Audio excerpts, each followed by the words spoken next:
The Aspen Mountain wedding should have been perfect.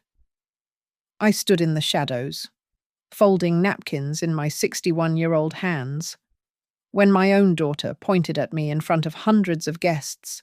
"She's just the help here." I smiled, reached into my purse for a thick envelope containing a $500,000 bill with notarized terms. When I placed it on the gift registry table, the band stopped mid-note, and the entire wedding ground to a halt. My name is Eileen Ward, and I built my life with hands that smell of industrial starch and lavender softener. At 61, I own Northwind Linen and Logistics, a company that most people in Denver's high society depend on, but would never mention at their cocktail parties. My fingers are permanently roughened from years of quality checking fabrics. My right shoulder carries a permanent ache from lifting. And I wake up at 4:30 every morning without an alarm clock, a habit formed from decades of beating the sunrise to prep deliveries. My husband David died 8 years ago, leaving me with a business to run and a daughter who was just starting to discover that her mother's success came wrapped in delivery trucks rather than designer packages. Sloane was 21 then, fresh out of college, her business degree still crisp with possibility. She watched me at David's funeral, saw how the elite event planners hugged me briefly, professionally, before stepping back into their separate world. I think that's when the distance started. The starch burns on my forearms tell stories Sloane never wants to hear. Each mark represents a rush order, a society wedding saved, a charity gala that went off without a hitch because I personally steam-pressed 800 napkins when my staff called in sick during a snowstorm. But these aren't the stories that play well at the Denver Country Club, where Sloane now lunches 3 times a week with her future mother-in-law, Victoria Whitaker. The Whitakers own half the wine distribution in Colorado, their fortune built on cases of vintages I could never pronounce correctly on the first try. Preston Whitaker courted my daughter with helicopter rides to Vail and private tastings in temperature-controlled cellars that cost more than my first warehouse. When Sloane brought him home for dinner just once, Preston's eyes swept over my modest Cherry Creek ranch house, the commercial catalogues on my coffee table, the sample swatches of table runners spread across my dining room. He was polite. Sloane was mortified. "Mum, couldn't you have put the work stuff away?" she hissed in the kitchen while Preston examined my husband's old baseball trophies with practiced interest. The smell of fabric sizing clung to my hair despite 2 shampoos. It always does. The engagement announcement came via text message. Not a call. Not a visit, a text with a photo of the ring. The kind of solitaire that catches light like captured stars.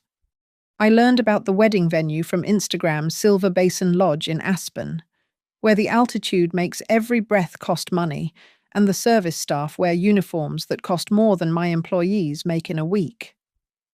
I know Silver Basin. I've supplied their linens for 15 years. Know every loading dock, every service elevator, every temperamental industrial washer in their basement. I know that their head of operations, Miguel, has a bad back and appreciates when deliveries come pre-sorted. I know their linen closets smell like cedar and privilege. I know things about that place that the guests sipping champagne on the terraces never will. When the wedding planning started, Sloane made it clear. "Mum, Victoria has connections with all the best vendors. We've got it covered.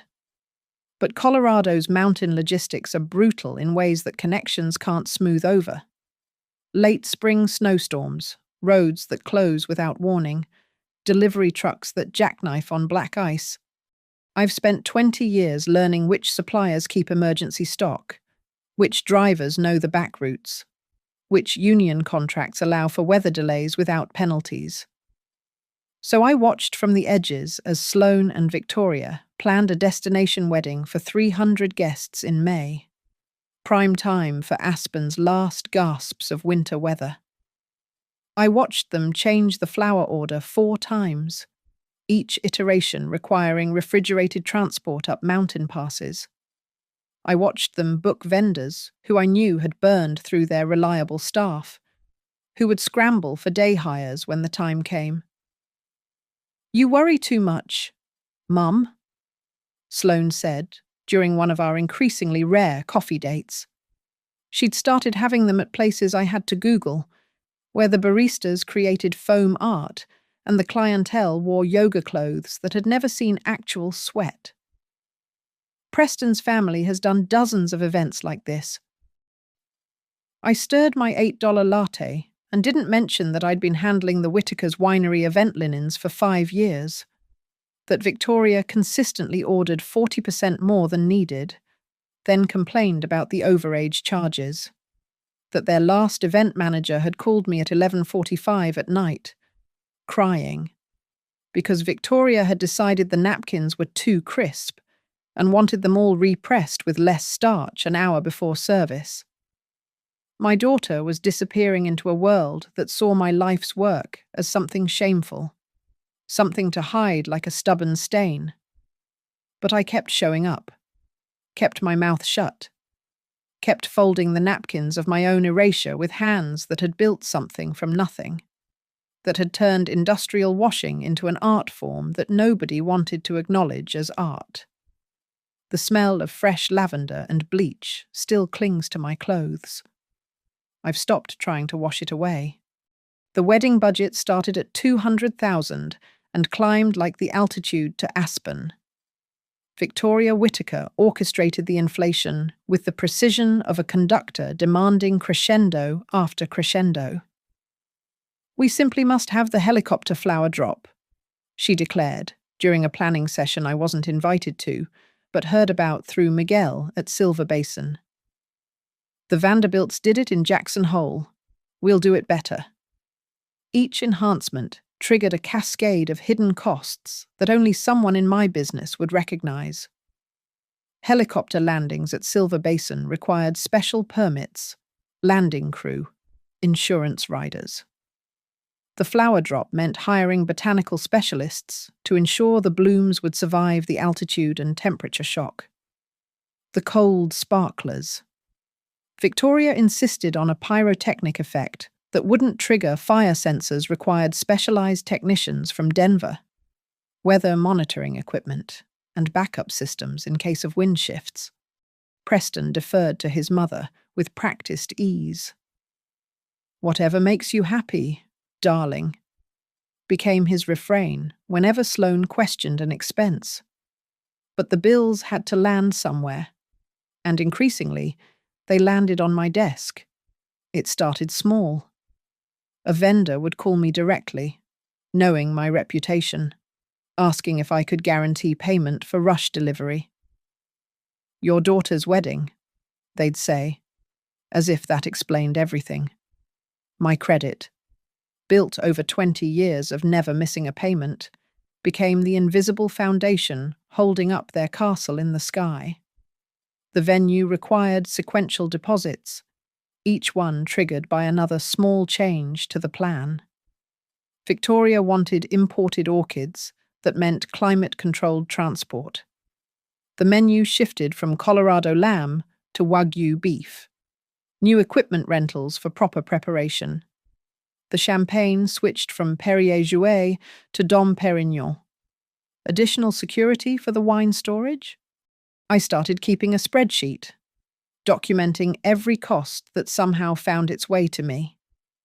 The rehearsal dinner venue called, "Could I cover the deposit?" While they waited for the Whitaker family check. The florist needed immediate payment for the rare peonies that had to be sourced from Holland. The string quartet required hazard pay for performing at altitude during unpredictable weather. 3 weeks before the wedding, I sat across from Sloane in her pristine Lodo loft. The exposed brick and industrial fixtures, the kind of manufactured authenticity that cost $5,000 a month. I spread out the DocuSign documents on her reclaimed wood dining table. "What's this?" She barely glanced up from her phone, scrolling through bridesmaid dress fittings. Vendor agreements need a client of record, I said carefully. Since I'm facilitating some of the payments, Silver Basin needs clarification on final responsibility. She laughed, the sound bright and careless. God, Mum, always so worried about paperwork. Preston's family is handling everything. Then Preston should sign, Mom. The word came out sharp, impatient. His family doesn't deal with these kinds of details. That's why we have you. She grabbed the tablet, her signature a slash across the screen. There. Happy. Can we please talk about something other than contracts? I watched her sign without reading, without questioning why a standard vendor agreement ran 18 pages. She didn't see the amendments I'd worked out with Silver Basin's legal team, the careful language that assigned financial responsibility for every napkin, every champagne flute, every overtime hour that would inevitably accumulate. The clause about event suspension for non-payment, highlighted in yellow on my copy, remained invisible on her screen. Victoria's demands intensified as the date approached. The standard dance floor became a custom installation with programmable LED panels. The cake went from 5 tiers to 7, requiring structural engineering to prevent collapse at altitude. She hired a snow artist to create sculptures that would frame the ceremony, not understanding that late May in Aspen meant they'd need industrial cooling units running round the clock. My phone became a hotline for financial emergencies. 213A. The specialty linen supplier needed confirmation of payment before loading the truck. 645A. The avalanche on Independence Pass meant rerouting through Vale, adding 8 hours and overtime charges. 11:15 p. Victoria had decided the chair covers looked too tight in photos and wanted them all redone with a different fabric. Just handle it. Sloane would text back when I forwarded the issues. Busy with dress fittings. Preston remained a ghost in the machine, present for tastings and photo ops, but absent for anything involving actual responsibility. Mother knows best about these things, he'd say with his practiced smile, the one that probably worked in boardrooms where someone else always handled the details. I added a rider to the Silver Basin contract. Something I'd learned from 30 years in business, full reimbursement for all advances, payments due upon service delivery, and the right to suspend services for non-payment. The venue manager, who'd dealt with enough society weddings to know how they could go sideways, approved it immediately. You sure about this? Eileen. Miguel asked when he saw the terms. This is your daughter's wedding? I thought about Sloane's voice when she introduced me to Victoria's friends. My mum works in hospitality logistics. The pause before the euphemism, the way she'd steered the conversation away when someone asked for specifics. I'm sure, I told Miguel. Nobody's hospitality should come free. The final tally was approaching $500,000, a number that would have bought my first business 3 times over.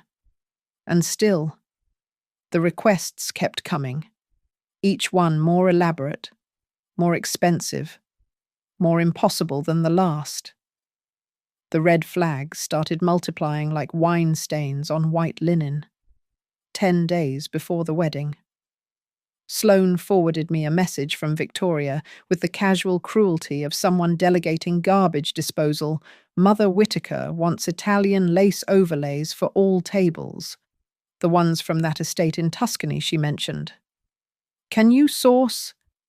I knew exactly which overlays she meant, handmade 19th century pieces that rented for $800 per table, if you could find them. The only supplier in the States kept them in a climate-controlled vault in Manhattan. Shipping alone would cost $12,000. Insurance, another $8,000.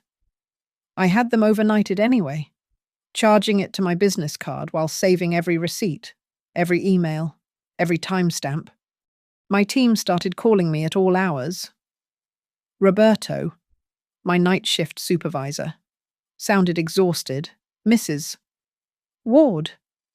They want us to repress everything with lavender water, every napkin, every tablecloth. That's 40 hours of additional work. I authorized triple overtime, documented it, filed it. The crystal situation became its own nightmare. Victoria discovered that Silver Basin's Waterford collection had microscopic chips invisible to guests, but apparently catastrophic to her vision.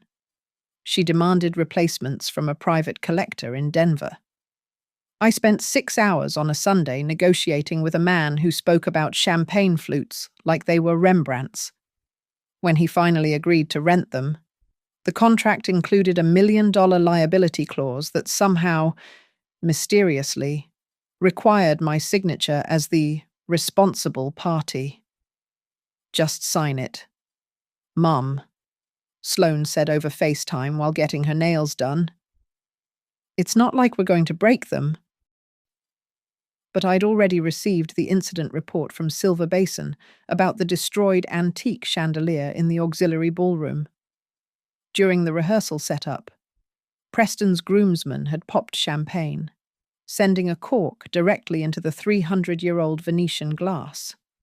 The restoration estimate came to $42,000. The email from Silver Basin's insurance was addressed to me as the contract holder.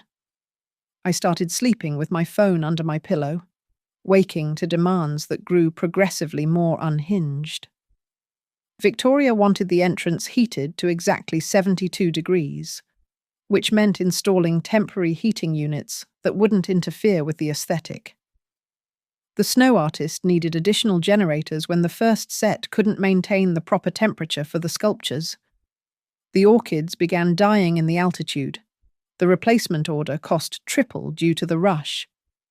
5 days before the wedding, I met with my accountant. She looked at the spreadsheets, the receipts, the mounting debt I was carrying for an event that treated me like hired help. Eileen, this is approaching $500,000. They need to reimburse you now, not after. They will, I said, but the words tasted like industrial bleach. That evening, Sloane texted, "Mom, switch to the French champagne flutes instead. Preston's cousin is flying in from Monaco, and apparently she's particular about stemware." The French flutes required a specialist to unpack, each one individually wrapped in acid-free tissue.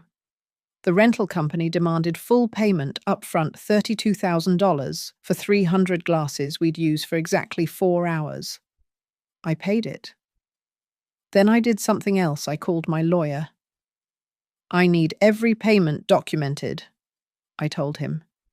"Every signature, every authorization, every single penny traced back to its source."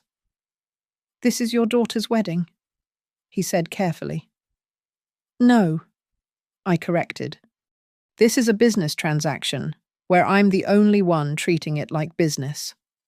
3 days before the wedding, the mountains dumped 14 inches of snow, a late-season storm that Colorado locals call heartbreak powder, because it ruins everything planned for spring.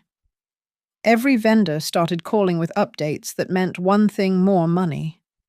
The flowers needed heated transport instead of refrigerated. Add 8,000. The road to Silver Basin required professional snow removal at premium rates, 15,000. The helicopter company needed de-icing equipment and extended crew hours, 22,000 more. Victoria's response to the weather came via Preston. "This is why we should have hired proper planners instead of relying on local knowledge." Local knowledge. As if understanding Colorado mountain logistics was somehow inferior to knowing which fork went where. I documented everything in triple: physical copies, digital backups, cloud storage. My lawyer created a comprehensive invoice with every receipt attached, every email thread printed, every text message screenshot, the liability for the chandelier, the overtime authorizations, the specialty insurance, the weather-related upgrades, all of it. Mom, we need to switch the entire menu. Sloane called at 11:43 p.m., 2 nights before the wedding. Victoria says the Wagyu won't pair well with the new wine selection. She wants duck. Specifically, the duck from that place in Boulder that Preston loves. I knew that place. They'd need 2 days' notice minimum, and their duck was allocated weeks in advance. But I also knew their supplier had helped his daughter's quinceañera run smoothly last year when another vendor flaked. He'd make it happen, but it would cost. That's going to be approximately $18,000 in change fees, I said calmly. God. Mum, why does everything have to be about money with you? This is my wedding. Just make it work. I made it work. I also added it to the invoice, now professionally bound and notarized, sitting in my safe like a loaded weapon. The final insult came the morning before the wedding. Victoria sent a message through her assistant. Ensure all service areas are properly ventilated. We can't have any industrial odors wafting into the guest spaces. Industrial odors. Like the smell of honest work was contamination. I printed that email too, added it to the file. The stack was 3 inches thick now, held together with a clip that could barely manage the weight of so much carefully documented disrespect. The wedding day arrived wrapped in unseasonable snow, the kind that falls in May like nature's middle finger to careful planning. I'd been at Silver Basin since 3:30 a.m., watching my team transform the grand hall while outside the windows. Aspen turned into a snow globe someone wouldn't stop shaking. The ceremony was supposed to be on the terrace. Victoria had insisted on it, painted pictures of the mountain vista backdrop, the natural light, the ethereal quality of exchanging vows at 8,000 feet. Now, with visibility near zero and winds that could knock over a bridesmaid, everything had to move inside. We need the entire setup relocated, the wedding coordinator informed me at 5:15, as if I hadn't already mobilized my crew. Mrs. Whitaker wants it exactly as planned, just inside. Moving an outdoor wedding inside isn't a simple shift of furniture. The lighting alone required complete reconfiguration. The sound system, designed for open air, would create echoes in the ballroom without proper dampening. The flowers, arranged for natural light, looked garish under the chandeliers. Every single element needed adjustment, and every adjustment meant overtime for union crews who were already charging holiday rates due to the weather. I stood in the service hallway, coordinating through my earpiece while my hands automatically straightened linens. My team moved like a ballet of efficiency born from years of practice. Roberto repositioned tables while Lisa re-steamed every tablecloth that had wrinkled in the humidity changes. Marcus worked with the lighting crew, his 30 years of experience telling him exactly how to soften the harsh indoor spots. At 7:20 a.m., Sloane swept in with her entourage, all matching robes and champagne giggles. She looked beautiful. I'll give her that, the kind of beautiful that money polishes to a high shine. Her makeup artist had started at 4 a.m., her hairstylist at 5. She looked like a magazine cover, pristine and untouchable. Oh my God, why does it smell like starch in here? One of the bridesmaids complained, nose wrinkling. Because someone has to actually prepare things, I said quietly, but Sloane heard me. Mom, can you just... She gestured vaguely toward the service areas. Stay back there. We're trying to create a mood. I retreated to the shadows, where the real work happened. Through the service doors, I watched the guests arrive in their finery, shaking snow from fur coats that cost more than my employees' annual salaries. They never saw the army of workers making their comfort possible, the ones who'd driven through blizzard conditions to be here, who'd worked through the night to transform disaster into elegance. At 11:45, 15 minutes before the ceremony, Victoria Whittaker found me adjusting a centerpiece that had listed to one side. "You really should have your people handle these things," she said, eyeing my mother-of-the-bride dress, a navy blue outfit I'd bought off the rack at Nordstrom. "It's inappropriate for you to be working at your daughter's wedding." "Someone needs to," I replied. She laughed, the sound like ice cracking. "Well, I suppose we all contribute what we can. Some of us contribute class and connections. Others, manual labor." That's when I saw it clearly. I wasn't the mother of the bride to these people. I was the help who happened to share DNA with the bride. The ceremony started late because Preston's cousin from Monaco couldn't figure out how to walk in heels on the marble floor made slick from tracked-in snow. The string quartet played Wagner, while guests pretended the indoor setting was intentional. I stood in the back, behind the last row, where the wedding planner positioned me for easy access to handle any issues. During the vows, when the officiant asked who gave this woman to be married, I was supposed to stand and say, "Her mother does." Instead, the moment passed in silence until Preston's father awkwardly said, "We all do," and everyone laughed nervously. Sloane didn't even notice. The reception began with the chandelier lights dimmed just so, the rescued orchids miraculously pristine. The duck from Boulder presented as if it had always been the plan. I moved through the edges, checking details, while the guests clinked glasses and made toasts about love conquering all. Then came the moment that broke something in me. A champagne flute had shattered near the head table, a server's nervous hand meeting Preston's gesticulating arm. The golden liquid spread across the white tablecloth like a wound. The server, a young woman named Amy, whom I'd hired personally when the venue came up short-staffed, froze in terror. "For Christ's sake." Victoria's voice carried across the suddenly silent room. "This is what happens when you use local labor." Amy's eyes filled with tears. She was 22, working 3 jobs to pay for nursing school. I knew, because I knew all my people, their stories, their struggles, their dignity.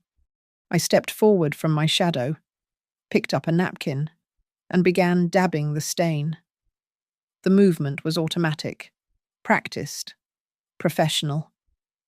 I became aware of the silence, the weight of 300 eyes on me. "Mum, what are you doing?" Sloane's voice pitched high with mortification. I looked up from the stain, met my daughter's eyes.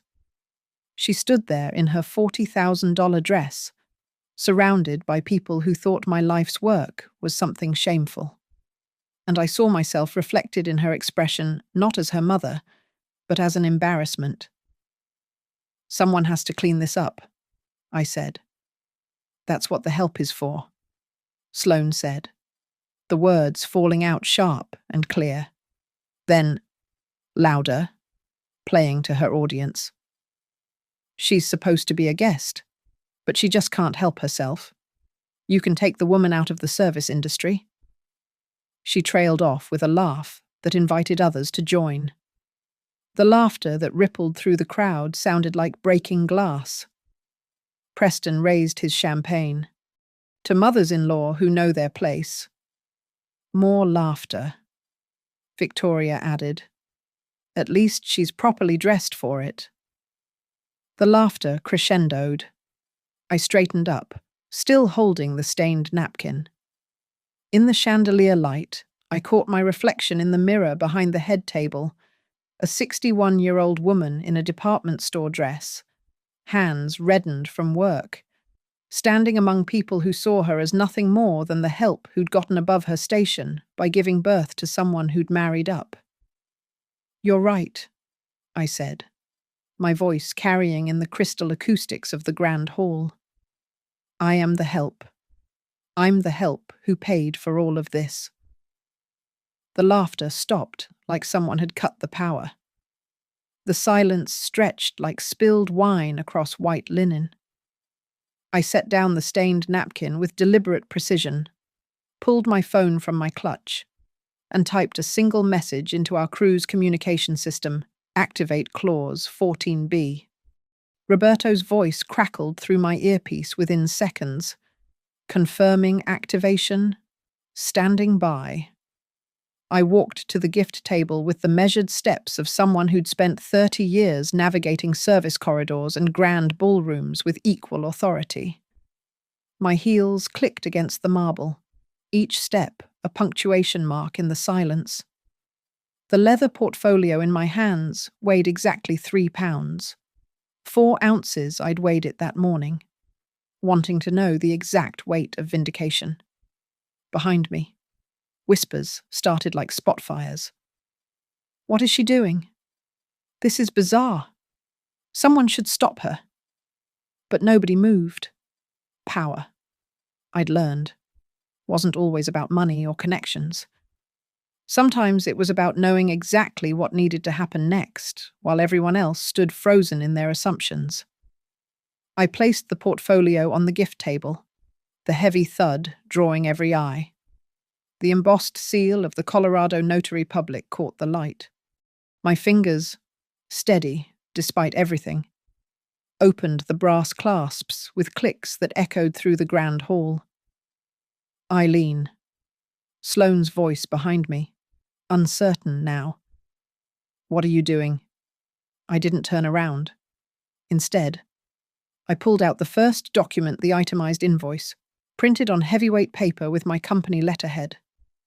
The number at the bottom was highlighted in yellow, $497,380, rounded up to $500,000 with the weather emergency clause activated. "Ladies and gentlemen," I said, my voice carrying the authority of someone who'd managed crisis after crisis, who'd saved 100 events from disaster. "Since I've been identified as the help, I should clarify my role here." Miguel appeared at the service entrance, tablet in hand, exactly as we'd discussed. The venue's financial advisor, Harold Blackstone, stepped out from the administrative office. They positioned themselves like chess pieces claiming strategic squares. "This wedding," I continued, fanning out the papers across the gift table where everyone could see them, "currently has an outstanding balance of $500,000. Victoria's laugh came out forced. "This is ridiculous. Preston, call security." But Preston was staring at the documents, his face draining of colour as he recognized real numbers, real contracts, real consequences. He might have lived in his mother's bubble, but he'd had enough business education to recognize a legal disaster when it was laid out in black and white. "The helicopter flower drop," I read from the itemized list, my voice steady as a metronome. $42,000. Weather contingency activation and de-icing $68,000. Emergency venue reconfiguration from outdoor to indoor $35,000. Overnight transport of Italian lace overlays from Manhattan $20,000. "Stop this immediately," Victoria commanded, but her voice had lost its edge. I continued reading. "Replacement of Venetian chandelier destroyed during rehearsal $42,000. Union overtime for complete setup rebuild $55,000. Crystal rental with $1 million liability clause $32,000. Emergency duck sourcing from Boulder $18,000. The numbers fell like snow, each one adding weight to the silence. Guests began pulling out phones, some recording, others texting furiously. The wedding photographer, sensing the story of his career, moved closer with his camera. "Every charge," I said, pulling out the supporting documentation, "has been authorized by the client of record." I held up the DocuSign agreement. Sloane's signature magnified on the venue's presentation screen that Miguel had thoughtfully activated. Ms. Sloane Ward, who signed this comprehensive agreement without reading it. Sloane's bridesmaids stepped away from her like her financial liability might be contagious. Preston remained frozen, calculating mathematics that didn't add up to anything good. "But the most interesting clause," I said, finding the highlighted section, "is 14B, payment due in full on the day of service, or the venue reserves the right to suspend all services." Harold Blackstone stepped forward, his British accent adding gravity to the moment. "Mrs. Ward is correct. As of," he checked his watch, 12:23 p.m. This event is in breach of contract." The band leader quietly signaled his musicians. The music faded to nothing. The bartenders began covering their stations. The lighting shifted from romantic ambiance to stark functionality. The kitchen doors, which had been swinging with service, went still. "This is extortion." Victoria's face had turned the colour of the Pinot Noir she'd rejected 3 times before settling on the Cabernet. "We'll sue." "Please do," I said, pulling out the final set of documents. "Here's the communication log. 312 emails where Miss Ward instructed me to just handle it or make it work. 47 text messages authorizing charges, recording transcripts from 16 phone calls where payment was promised after the wedding." I turned to face my daughter then, seeing her truly, for perhaps the first time, not as my baby, not as my disappointment, but as the stranger she'd chosen to become. "You called me the help," I said quietly, though the acoustics ensured everyone heard. "You're right. I helped you have the wedding you wanted. I helped when no one else would guarantee vendors during a blizzard. I helped when your future mother-in-law's demands would have sent any reasonable planner running. I helped carry the financial burden of your choices while you complained about the smell of starch." The snow outside had intensified, turning the windows into mirrors that reflected the scene back on itself, a room full of people in finery, frozen in a tableau of disrupted privilege. "So, yes," I concluded, placing my company pen on top of the invoice. "I'm the help, and the help requires payment. Now." Sloane's laugh came out high and brittle, like champagne flutes clinking too hard. "You're joking. This is some kind of performance piece, right? Mom's trying to make a point about—" "The point," I interrupted, flipping to the DocuSign page on the presentation screen, "is your legal signature, time-stamped 3:18 p.m., May 2nd, IP address traceable to your apartment, biometric authentication confirmed through your tablet's Touch ID." The image filled the screen, her signature, bold and careless, beneath paragraphs of terms she'd never bothered to read. The wedding photographer's camera clicked rapidly, documenting everything. I never agreed to pay personally," Sloane stammered, her practiced composure cracking like ice under pressure. "The Whitakers are handling—" "Actually," Preston spoke for the first time, his voice careful and distant.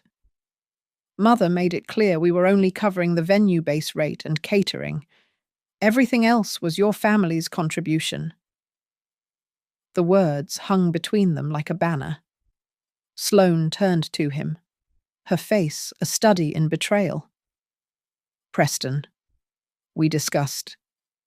We discussed many things, he said, stepping slightly away from her. But financial obligations were never formalized on our end. Victoria pulled out her phone, fingers flying across the screen. I'm calling our attorney. This is harassment, fraud, intentional infliction of... Please do call them. Harold Blackstone interjected smoothly. They can explain Colorado's mechanics lien laws and how they apply to event services. Particularly interesting is the provision about personal liability when corporate veils are pierced through commingling of contracts. I pulled out the next document. Speaking of contracts, here's the venue's original agreement. Notice the modification addendum, initiated by Mrs. Whitaker, insisting that all vendor relationships go through a single point of contact to maintain quality control. That point of contact, designated by you, Victoria, was me. Victoria's phone hand trembled. I didn't sign anything making me responsible for... No, I agreed. You didn't. You had my daughter sign it, your future daughter-in-law, who you were so eager to have managed the practical details while you made the creative decisions. The room had become a theatre, guests no longer pretending to look away. Someone in the back was live-streaming on Instagram. I caught glimpses of the comments floating across their screen, Mother of the Year and Get Her Mum, mixed with flame emojis. This is insane, Sloane said, but her voice had lost its conviction. She looked around the room for support, finding only averted eyes and uncomfortable silence. Someone do something. Miguel stepped forward with his tablet. Ms. Ward, as venue manager. I need to inform you that without payment confirmation in the next... He checked his screen. 10 minutes. We'll begin standard suspension procedures. That includes cessation of all food service, beverage service, lighting beyond emergency requirements, and climate control. It's 40 degrees outside, a bridesmaid protested. 41, actually, Miguel corrected. The venue will maintain legal minimum temperature of 55 degrees, as per Colorado hospitality regulations. Preston had moved to the corner, phone pressed to his ear, speaking in urgent whispers. His best man, a lawyer from his firm, had pulled him aside and was gesturing at the documents on the screen with obvious alarm. Mum. Sloane tried a different approach, her voice shifting to the wheeling tone she'd used as a child, wanting something from the mall. This is my wedding day. How could I, what I asked, genuinely curious. Expect payment for services rendered, demand respect for the work that made this possible. Refuse to be treated as an embarrassment while bankrolling your fantasy. We'll pay you back after the honeymoon. We'll work out a payment plan. With what? I pulled out another sheet. Your credit report, which I needed for the vendor applications, shows maxed out cards totaling $43,000.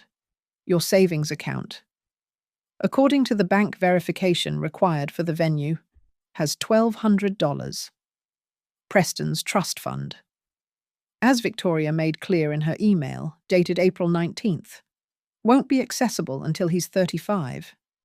Preston had gone pale, his phone call apparently not delivering the news he'd hoped for. Victoria stood rigid, her society smile finally, completely extinguished. You investigated us. Sloane's voice rose to near shriek. You ran financial checks on your own daughter. I ran standard vendor verification, I corrected. The same due diligence any business would perform before extending $500,000 in credit. Which brings us back to the present situation. Harold consulted his tablet. 8 minutes remaining. The kitchen staff had begun wheeling covered carts back toward the service area. The bartenders were boxing up bottles. The cake, 7 tiers of architectural impossibility, stood abandoned on its custom-cooled table, the only thing still spotlit in the gradually dimming room. "I need to make some calls," Victoria announced, but her voice had lost its commanding tone. She looked older suddenly, the careful Botox unable to hide the strain around her eyes. "Please do," I said. "Though you should know that wire transfers take a minimum of 2 hours to process on weekends, and bank transfers won't clear until Tuesday.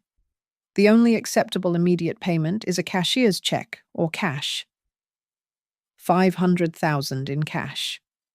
Preston's best man laughed nervously.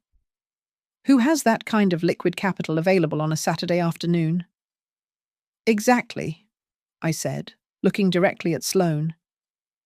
"Who does? Certainly not the help who's been carrying this entire production on her business credit cards, who's been paying her staff overtime out of her pension fund, who liquidated her emergency savings to ensure Princess Sloane got her perfect day." The word princess came out with 30 years of exhaustion behind it. Sloane flinched, as if I'd slapped her. 4 minutes, Harold announced. The band had packed up their instruments.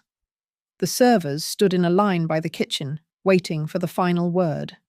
The snow outside had turned into a proper blizzard. Wind rattling the windows like nature itself wanted to witness the conclusion. Victoria grabbed Preston's arm. "The Geneva account. Requires both signatures and 24 hours' notice," he said quietly. "You know that." 3 minutes. Sloane looked around wildly, mascara finally breaking ranks, leaving grey streams down her cheeks.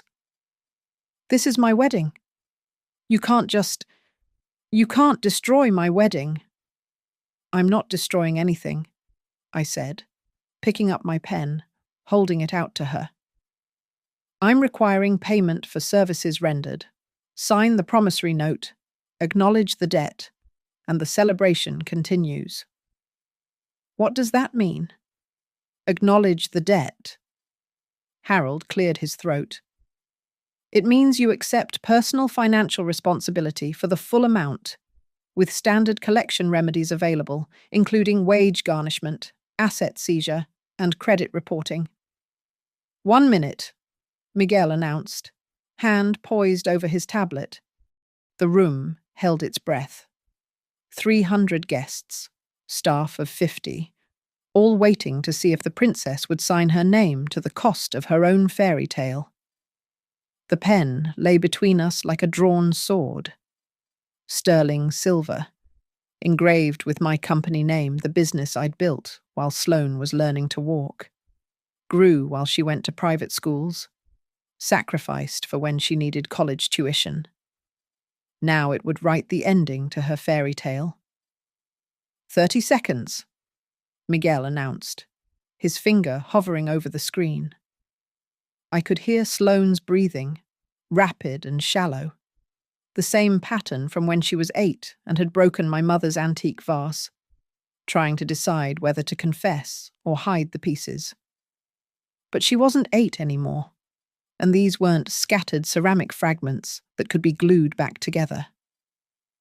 "Mum," she whispered, and for a moment, just one.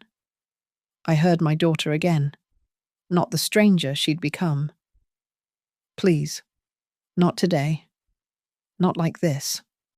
I picked up the microphone from the abandoned DJ station, my voice filling the grand hall with the clarity of someone who'd spent decades making herself heard over industrial washers and loading dock chaos.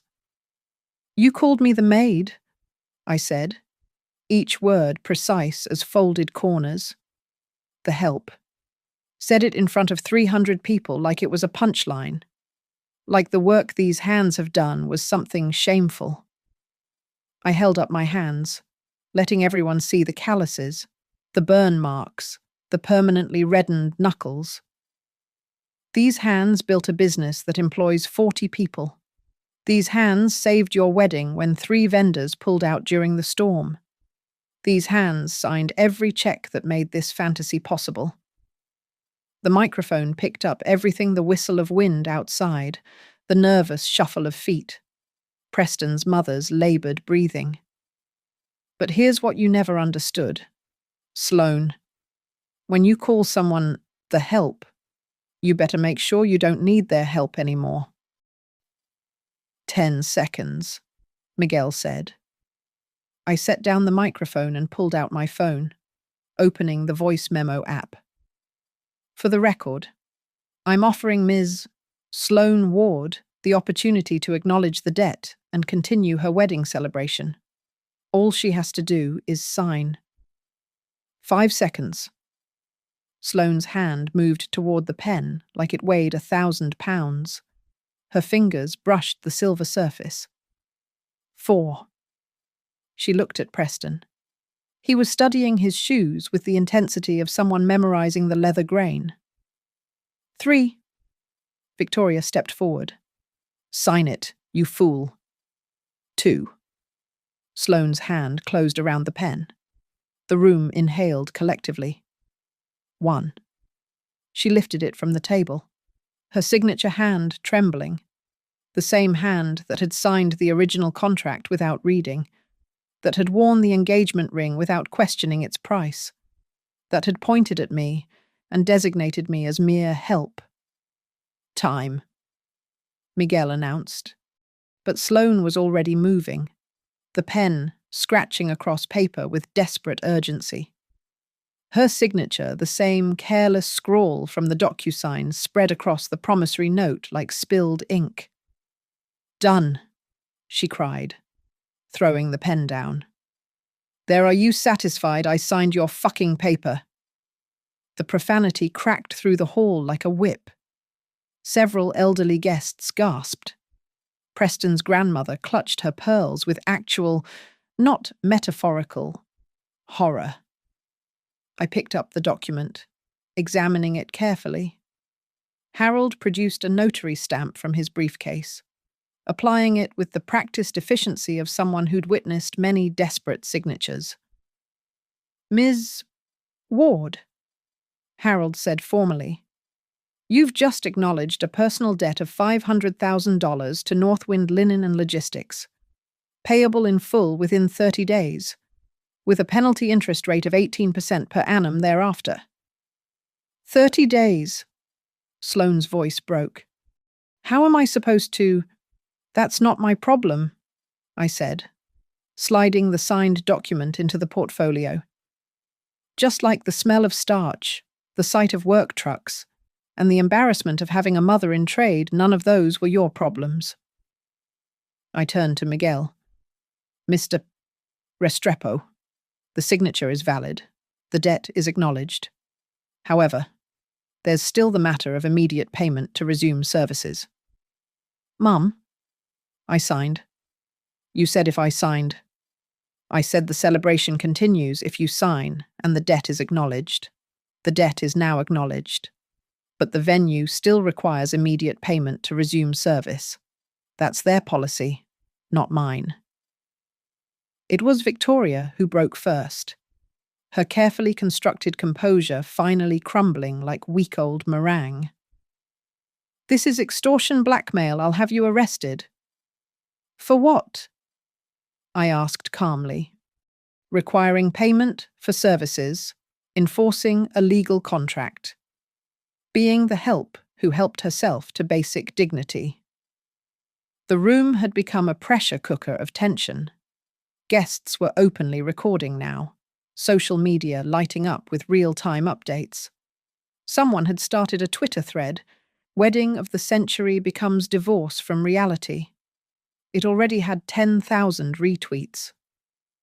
Preston finally spoke, his voice carrying the hollow ring of a man watching his future reshape itself. Sloane, we need to talk. Privately. Now. She gestured wildly at the frozen wedding around them. You want to talk now? Yes. Now. He took her arm, not gently, and steered her toward the anteroom. Victoria followed, her heels clicking like a countdown timer. The guests remained frozen, unsure whether to leave or witness whatever came next. The staff stood at their posts, waiting for direction. The cake continued its slow melt under the lights, 7 tiers of sweetness turning bitter. I walked to the gift table and picked up the portfolio, heavy with its burden of proof. The wedding photographer approached cautiously. Mrs. Ward. I've never seen anything like that. No, I agreed. Most people haven't seen what it looks like when the help stops helping. Through the anteroom doors, voices rose in argument. Preston's measured tones, Victoria's shrill protests, Sloane's escalating hysteria.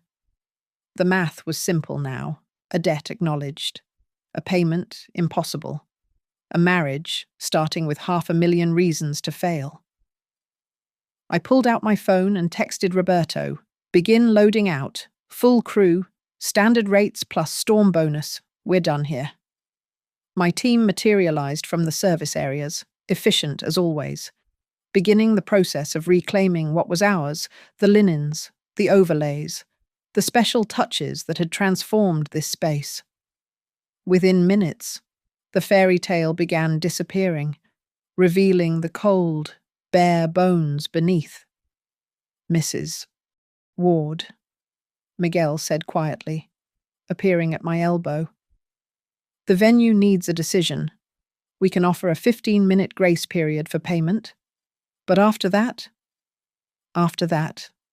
nothing," I said, watching my team work with the pride I should have always felt. They made their choice when they decided the person paying for everything was just the maid. Through the windows, the storm had reached its full fury, whiting out the mountain views that should have been the backdrop to perfection. Nature, it seemed, had chosen a side. The anteroom door burst open. Sloane stood there, bouquet crushed in her grip, mascara painting abstract art down her cheeks. "He's leaving," she announced to the room. "Preston is leaving. His mother says I'm a financial liability, that I deceived them about my circumstances." She looked at me across the distance of the hall, across the chasm she'd created with her shame and snobbery. "Are you happy now?" she screamed. "You've ruined everything. My wedding, my marriage, my life." I considered the question seriously, standing there in my department store dress, surrounded by the efficient dignity of my workers. "No, Sloane," I said finally. "I'm not happy. I'm just no longer willing to pay for your happiness at the cost of my dignity." The lights flickered, the venue's warning that full shutdown was imminent. In 5 minutes, this would all be over. The fairy tale dissolved like snow in spring. Except this snow wasn't melting. It was falling harder, trapping everyone in this moment, in this reckoning, in the cold reality of what happens when you mistake price for value, when you confuse service with servitude. When you call your mother the maid at her own daughter's wedding. The grand hall's lights cut to emergency minimums at 12:41 p.m, transforming the wedding reception into something that looked like aftermath. In the pale glow, the abandoned cake cast shadows like a monument to excess, its perfect fondant flowers beginning to sag in the suddenly unregulated temperature. Sloane stood in her $40,000 dress, the train dragging behind her like the weight of her choices. The pen lay on the table where she'd thrown it, next to the promissory note that now bound her to a debt she'd never imagined carrying. The silver caught what little light remained, winking like an accusation. "Final call," Harold Blackston announced, his tablet glowing in the dimness. Payment required to resume services, or the venue will initiate complete shutdown and guest evacuation procedures. Victoria Whittaker made one last attempt, her voice cracking with desperation. Surely we can arrange something. A wire transfer on Monday. The kitchen staff has been standing by for 48 minutes of overtime. Miguel interrupted, consulting his screen. The musicians, the service team, the bartenders, they all have families to get home to in this storm. Without payment now, I'm releasing them. He made a gesture, and like dominoes falling, the staff began their exodus. White-coated servers filed out through the service doors. The bartenders locked their stations. The cake decorator packed up her tools, leaving the 7 tiers to whatever fate gravity and temperature would decide.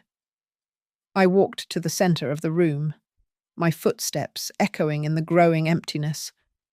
The portfolio tucked under my arm contained everything, every receipt, every signature, every moment that had led to this collision between privilege and consequence. You want to know something, Sloane, I said, my voice carrying in the hollow space. I would have paid for all of it. Every penny. Gladly. If just once, just one time, you'd introduced me as your mother without that pause, that little hesitation, where you decided whether to mention what I did for a living. My daughter's face crumpled, but it was too late for tears to matter. I built my business while you were sleeping in your crib, I continued. Negotiated contracts while helping you with homework. Missed awards dinners because I was handling emergency orders that paid for your college. And I was proud, so proud, until you taught me that my pride embarrassed you. Preston reappeared from the anteroom, his tuxedo already partially undone, car keys in hand. He didn't look at Sloane, didn't acknowledge the destruction of what should have been their beginning. His best man whispered something about damage control and prenuptial implications. The Whittaker family will be reviewing all financial obligations, Victoria announced to no one in particular, already retreating toward the exit. Our attorneys will be in contact. She left without looking back, her son following, their exodus triggering a mass migration. Guests rose from their tables like birds startled into flight, gathering coats and purses, whispering about what they'd witnessed. Within minutes, the hall was emptying, 300 people fleeing into the blizzard rather than remaining in this mausoleum of a celebration. Sign here, Harold said, producing one final document. Acknowledgement of service suspension. 12:45 p.m., May 25th. Sloane's hand shook as she signed this too, another signature on another document she probably wouldn't read. The pen made a scratching sound, like fingernails on silk. My team had finished loading out.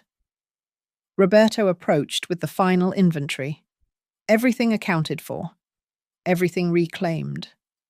The Italian lace overlays, the crystal, the specialty linens, all of it returning to the warehouse where it belonged, where work was honest and payment was fair.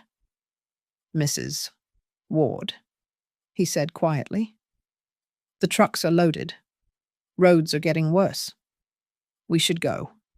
I nodded, then turned back to my daughter one last time. She stood alone now in the center of the dance floor, a bride without a groom, a princess without a kingdom, a woman who'd just learned the price of calling her mother the help. The promissory note is legally binding, I said, my voice neither cruel nor kind, just factual.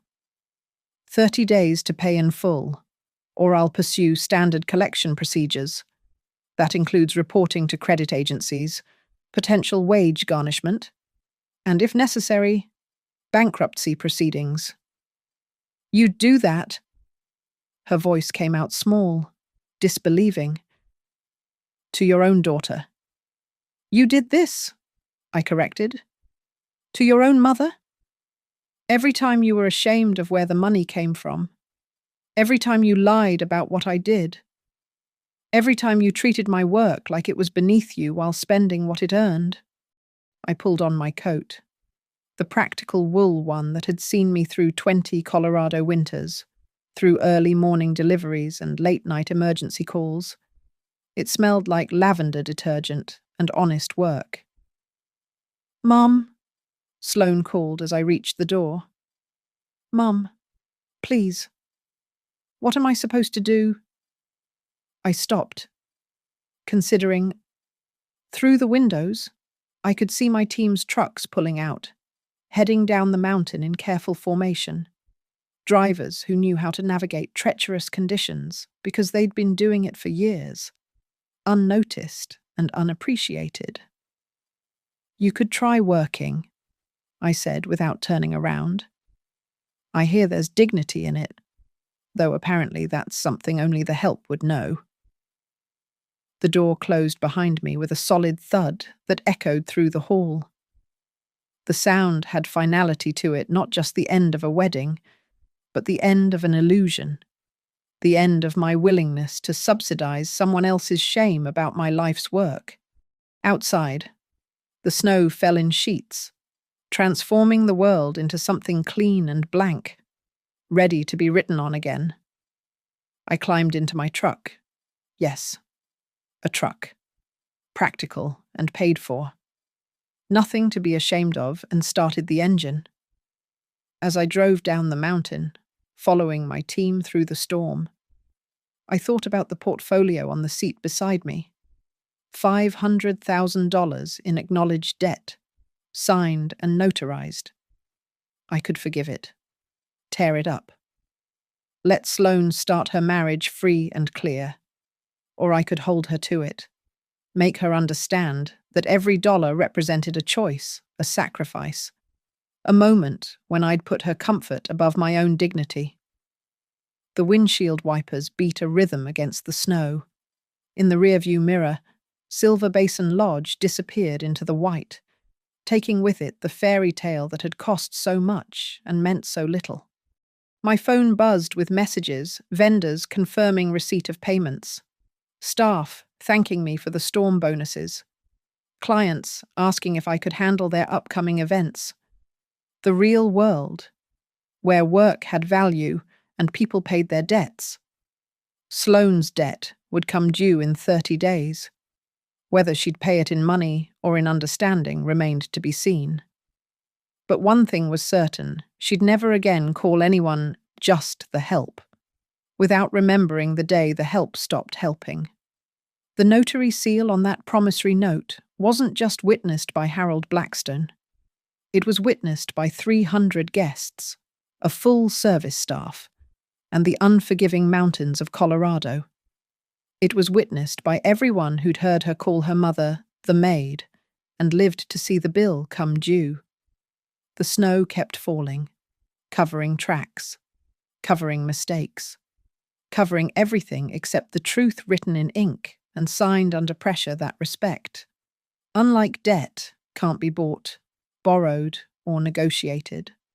It has to be earned, and sometimes, when it's been withheld too long, it has to be collected, with interest. Thank you all for listening to this story. I'd love to know where you're listening from.